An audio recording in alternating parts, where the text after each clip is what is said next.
அம்மா நான் சிக்கன் எடுத்துட்டு வந்திருக்கேன், உனக்கு சிக்கன் கிரேவி பண்ணி தரவா?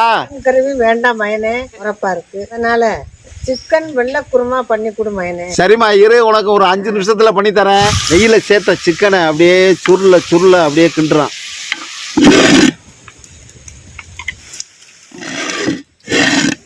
அடாடாடாடா பாருங்க, கொதிக்கையிலேயே வாசம் கடுமையா இருக்கு.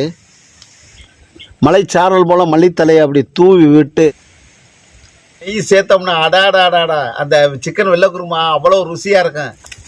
பார்க்கையிலே நெய் நெருப்புமா இருக்கு, அவ சாப்பிட்டா எப்படி இருக்கும்?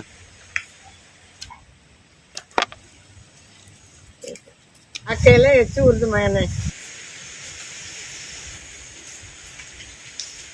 எப்படிமா சிக்கன் வெள்ளை குருமா எப்படிமா இருக்கு இட்லிக்கு?